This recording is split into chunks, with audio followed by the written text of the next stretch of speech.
శ్రీ శ్రీకాంత్ రెడ్డి గారు సార్వతో బండి సంజయ్ గారిని సత్కరిస్తారు.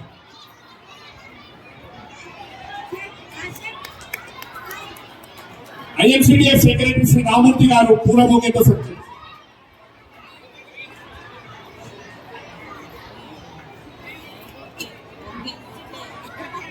ధన్యవాదాలు సార్. శ్రీ చంద్రశేఖర్ గారు మెమోంటోతో సత్కరిస్తారు. We request you to clap, please. Please clap. Please applaud.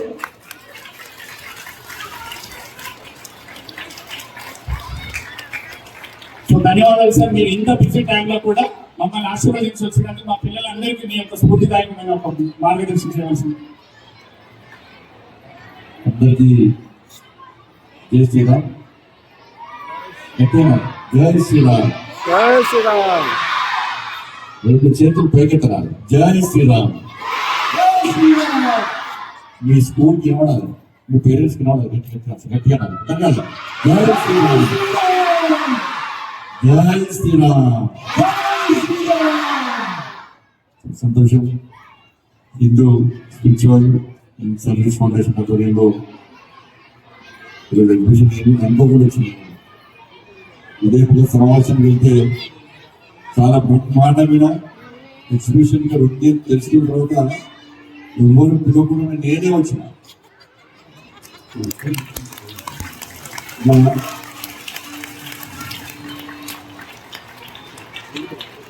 అందుకే ఇంతకుముందు చెప్పినా మళ్ళీ చెప్తున్నా, అక్కడిక్కడ సాయంత్రం పూట వీకెండ్స్ పేరుతోని, సాయంత్రం టైం పాస్ పేరుతోని లుంబిని పార్కు, ఇడ్లీ పడేది, ఈ కేఫ్ ఆ కేఫ్, ఈ పప్పు ఆ పప్పు, నెక్లెస్ రోడ్, అక్కడిక్కడ టైం పాస్ చాలా మంది తిరుగుతూ ఉంటారు. తిరగడం తప్ప వాళ్ళకి పిలిచేది తెలుసు. కానీ ఈ 5 రోజులు మన 10వ తారీఖు వరకు ఈ ఎగ్జిబిషన్ టైం అంటే 1 గంట సేపు వీళ్ళకి వచ్చి ఈ ఎగ్జిబిషన్ చూస్తే మీ జన్మ సార్థకది, మీ జన్మ ధన్యమైంది. అంత మంచి ఎగ్జిబిషన్ ఇది.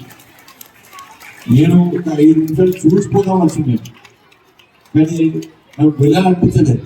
అందుకే ప్రతి స్థానం ప్రసాదితోనే ప్రతి స్థానం చూసుకుంటూ ప్రతి విషయం తెలుసుకున్న తర్వాత నాకు తెలియని విషయాలు అనేక విషయాలు తెలుసుకోవడం జరిగింది. కాబట్టి మీరు ఏదో స్కూల్కి హాలిడే ఇచ్చింది, ఇవాళ స్కూల్ పోలేదని చెప్పి వచ్చి మీరంతా కూడా చూసిన విషయాలు నేర్చుకోవాలి, నిత్య జీవితంలో పాటిస్తారు. పాటిస్తారు అందరూ పాటిస్తారు కదా. రోజు మమ్మీ డాడీకి నమస్కారం చేస్తారు కదా.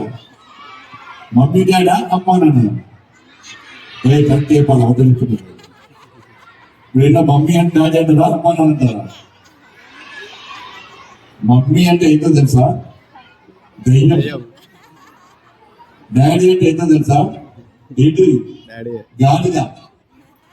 రేపటి చేంజ్ చేయాలి, ఇంట్లో ఏం చేయాలి?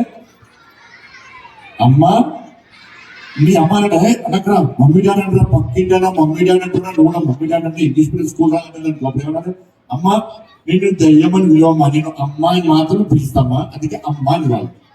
మీ నాన్న సరైన డాడీ అంటే నాన్న మీ డాడీ గాడిద విలువ నాన్ననే పిలుస్తా అని చెప్పాలి. అవును కాదు? మీ అమ్మ నాన్న గాడిద దయ్యం పిలుస్తారా, అమ్మ నాన్న పిలుస్తారా? మన అబద్ధం మాట్లాడు కదా. రేపు శుభాష్ మీ పక్క అబద్ధం మాట పెద్దలు చూస్తుంటే శుభాష్ అనిపిస్తుంది. రేపటి ఏం చేయాలి? అమ్మా నాన్న అన్నది. ఇక నేర్చుకున్న విషయాలు ఏం చేయాలి? చిన్న ఉదాహరణ అవుతుంది. మీరందరూ పుట్టినరోజు చేసుకుంటారు కదా, చేసుకుంటారా?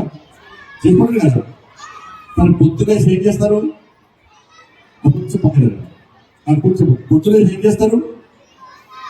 వీడికి గుడికి. Very good, very good, good.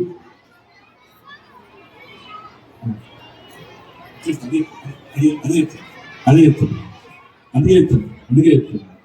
చదువు రావట్లేస్తే ఏమనుకోక సార్, నాకు చదువు రావాలి, మా స్నేహితులందరికీ చదువు రానప్పుడు దేవుడు అబ్బా ఈయన అందరి గురించి మొక్కుతున్న వాళ్ళు చాలా మంచి అబ్బాయి, చాలా మంచి అమ్మాయి, ఈయనకు ఎక్కువ చదువుతారని చెప్పి దేవుడు ఎక్కువ చదువుతాడట. అవును కదా? అసలు గుడ్డు పోతారు, గుడి వయసు సాయంత్రం ఏం చేస్తారు? స్కూల్ పోయి చాక్లెట్ వస్తారు. అవును కదా? సాయంత్రం ఏం చేస్తారు? సాయంత్రం కేక్ కట్ చేస్తారు కదా, ఒక దీపం ఆడతారు, మంచి ముక్తారు కదా. Very good, very good. అంటే కూడా ఆపుతారా? దీపం ఆపేస్తారా? మీ అమ్మ నాన్న ఏం చేస్తారంటే సాయంత్రం మంచిగా తయారు చేస్తారు. తయారు చేస్తారు, ఒక కేక్ తీసుకొస్తారు. కేక్ మీద మీ పేరు రాస్తారు.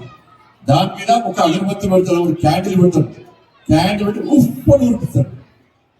దీపము ఆరిపోయింది, ఇంట్లో దీపం ఆరిపోయింది అంటే ఏమంటే ఎవరో ఒకరు పోయినారంటే, చచ్చిపోయినారంటే. అవునా కాదా?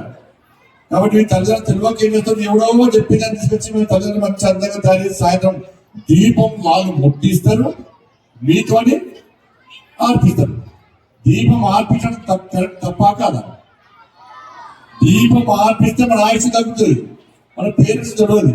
అందుకే ఇంకోసారి ఏం చేయాలి, అమ్మా నాన్న నేను దీపాన్ని వెలిగిస్తా, కానీ దీపాన్ని మాత్రం నేను ఆర్పను అని చెప్పాలి. చెప్తారు లేదా? మనది దీపాన్ని వెలిగించే కల్చర్, దీపాన్ని ఆపే కల్చర్ కాదు అని చెప్పాలి. చెప్తారా లేదా? ఏమని చెప్తారు? ఏమని చెప్తారు? దీపాన్ని వెలిగించే కల్చర్. ఓకేనా? దీపం ఆర్పేదని తప్పు శాస్త్రం అసలు. మనం గుడికి పోతాం అనుకోని, అయ్యగారు ఆరాధిస్తాడు, మన దగ్గర రాగానే ఆర్పేదని అబ్బా ఏదో తప్పు చేసిండ్రా అనుకుంటాం మనం. కాబట్టి మన తల్లిదండ్రులు తెలియక ఏం చేస్తారు, వాళ్ళ క్యాంటీన్ ముడిచి ఉప్పుని ఆర్పిస్తారు. మనం పుట్టినరోజు చేసుకుంటాం, మనం ఆయన ఆరోగ్యంతో ఉండాలని చెప్పి మాత్రమే పుట్టినరోజు చేసుకుంటాం. అటువంటి పుట్టినరోజు ఏం చేస్తారు, మన దీపాన్ని మన నోటితోనే ఆర్పిస్తారు. వాళ్ళు వెలిగిస్తారు, మనతో ఆర్పిస్తారు. మన దగ్గరే కాదు, మీ ఫ్రెండ్స్ పుట్టినరోజు బర్త్డే పోతే కూడా వాళ్ళు దీపాన్ని ఆర్పిస్తే వాళ్ళ అమ్మని దీపాన్ని ఆర్పొద్దు, దీపాన్ని వెలిగించాలని చెప్పాలి. అవునా కాదు? కేక్ కేక్ మీద ఏం చేస్తారు, హ్యాపీ బర్త్డే రమేష్, మహేష్, కావ్య, రమ్య అన్ని రాస్తారు. నీ పేరు పేరు విజయ్, వివేక్, వినయ్, హ్యాపీ బర్త్డే వినయ్ అని రాస్తారు. రాసి ఏం చేస్తారు, మన చేతితో కత్తిస్తారు. కత్తించి ఏం చేస్తారు, మన పేరును మన చేతితో టక్క టక్క కురిపిస్తారు. వినయ్ వినయ్ వినయ్ వినయ్ వినయ్ వస్తారు. పోతారంటే కోసి ఏం చేస్తారు, అతనికి వస్తారు. మన పేరును మనమే చేస్తున్నాం, మనమే నడుపుకుంటున్నాం. తప్ప కాదు. ఇంకోసారి నేను రాస్తాను అట్లా కేక్ మీద పేరు కడిగేస్తారా? మీ అమ్మ నాన్న ఏం చెప్పలే, కేక్ కడియాం, కేక్ మీద పేరు అసలే వద్దని చెప్పాలి. అవునా కాదా? ఇవన్నీ నిజంగా పాటిస్తారా? పాటించారా? ఇవన్నీ ఎందుకు పాటించాలంటే ఈ రోజు మంచి ఎగ్జిబిషన్ వచ్చింది కాబట్టి దీన్ని మనం పాటించాలి. మీరు ఎవరు అంటే ఏం చెప్తారు? మీరు ఎవరు అంటే ఏం చెప్తారు? ఎవరు చెప్తారు? మనుషులా? ఇంకా మనుషులు అయితే ఎవరు అవుతుంది? హిందువులు వచ్చి మాట్లాడుతున్నాను. హిందువులం చెప్పుకోవాలి. ఎవరు చెప్పుకోవాలి? ఇక్కడ చెప్పాలి, హిందువులం అని చెప్పాలి. ఎవరు చెప్పుకోవాలి? అందరూ వచ్చారు. మీ అమ్మాయిని వస్తారు. మీరు ఎవరంటే నేను ఈ కులం, నాది ఆ కులం, నాది ఈ వాడ, ఇది అట్లా చెప్పద్దు. ఏం చెప్పాలి? కులం వచ్చి మనకి ఏం కాదు, హిందువులం అని చెప్పాలి. చెప్పాలి కదా? చాలా మంది వింటుంటే హిందువులు చెప్పద్దు, ఎంత ఉంటుంది తెలుగు వస్తారు. ఈ ఎగ్జిబిషన్ కొంతమంది ఏం సేవ ఏమో వచ్చి మన మీద దాడులు చేస్తున్నారు. మన దేవుడు లేడు, మా దేవుడే ఉన్నాడు, మీ దేవుడు ఎందుకు వడికి రాడంటే చిన్న ఉదాహరణ చెప్పి చూస్తాను. ఒక ఊరు మంచి రాలేదు. ఒక ఊర్లో ఏం చేసినట్టు ఒక ఆయన వచ్చి వచ్చిండు. ఆయన బీటెక్ స్టూడెంట్. ఆయన వచ్చినాక ఏం చెప్పి మంచి రాలేదు. ఆయన వచ్చి ఏం చెప్పిందంటే, సంజయ్ అన్న నువ్వు ఒక్కసారి నా గుడికి రా అన్నాడు. ఎందుకు అని అన్న మా ఊర్లో గుడి కడదాం అనుకున్నా. అర్థమవుతుందా? మేము గుడి కడదాం అనుకున్నా, గుడి కడదామని టెంట్ వేసుకున్నాక ఈ లోపల ఇంకొక ఆయన వచ్చి వేరే మతం పైన వచ్చిండు. వేరే మతం, హిందూ ధర్మం కాదు, వేరే మతం పైన వచ్చిండు. వచ్చి ఏం చెప్పించాడంటే, మీ దేవుడు లేడు, మా దేవుడు ఉన్నాడు, మీ దేవుడు లేడు, కాబట్టి నేను నిరూపిస్తా అని చెప్పి 2 డ్రమ్ములు తీసుకున్నాడట. 2 డ్రమ్ములలో నీళ్లు నింపిండట. నీళ్లు నింపి ఒక చేతిలో మన దేవుడు పెట్టుకున్నాడ, ఇంకో చేతిలో వాళ్ళ దేవుడు పెట్టిండట. అంత చూస్తుంది కదా అని చెప్పి ఒక నీళ్ళ డ్రమ్ముల మన దేవుడు వినాయకుడు వేసిండట. వినాయకుడు ఏమైండు? మునిగిండు. వాళ్ళ దేవుడు ఇంకో డ్రమ్ములు వేసిండట. వాళ్ళ దేవుడు తేలిండు. అందరు చెప్పినాడు, చూసారా మీ దేవుడు లేడని చెప్పి, మీ దేవుడు రావట్లా, నీళ్ళలో మునిగిపోయింది మీ దేవుడు. మా దేవుడు నిగనిగా ఆడుతాడు, కళ్ళు పోతే కళ్ళితాడు, కాలు పోతే కాలుతాడు, గుండె పోతే అన్ని చెప్పినట. చెప్పినాక ఈ తమ్ముడు వచ్చి నాకు చెప్పిండు అన్నాకి ఇట్లా చెప్పిండట. చెప్తే మా వాళ్ళందరూ ఇంటి మొత్తం మార్చుకుని ఎందుకు మార్చుకున్నారన్న అని చెప్పాడు.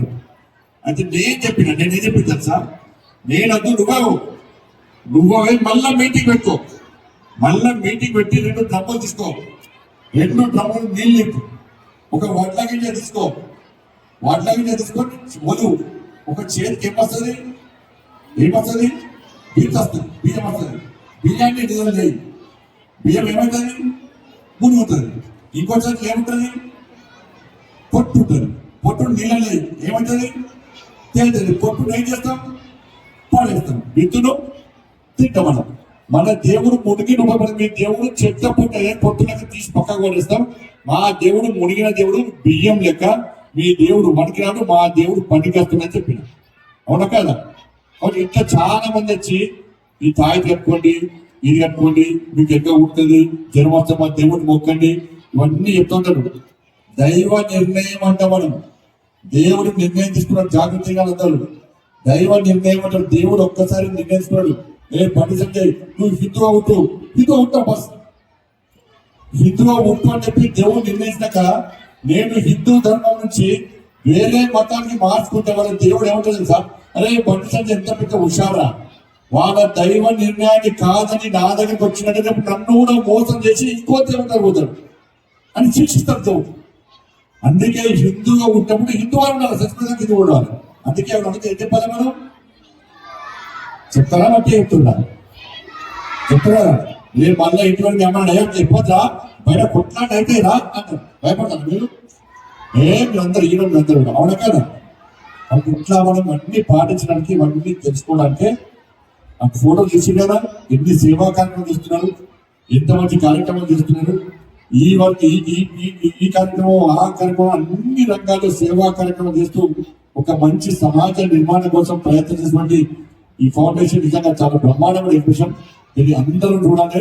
ప్రతి ఒక్కరికి ఒక్కసారి నాకు గంట సేపు విజిట్ చేసుకోవాలని చెప్పి ఈ సందర్భంగా విజ్ఞప్తి చేస్తూ, ఏ లక్ష్యం కోసం, ఏ కార్యం కోసం మీరు ఈ ఎగ్జిబిషన్ ఏర్పడిన తప్పకుండా రాబోయే సక్సెస్ అవ్వాలని చెప్పి మనస్ఫూర్తిగా కోరుకుంటూ, మీరు మీ కుటుంబాలందరూ కూడా నిండు నూరేళ్ళు ఆయురారోగ్యంతో ఒక సంస్కారవంతమైన జీవితం గడపాలని చెప్పి ఆ ఆలోచనను, ఆశీర్వాదాన్ని ఆ తల్లి అమ్మవారిని ఖండించాలని చెప్పి మనస్ఫూర్తిగా అమ్మవారిని పెట్టుకుంటూ అందరికీ చేసేయడం. భారత్ మాతాకి జై.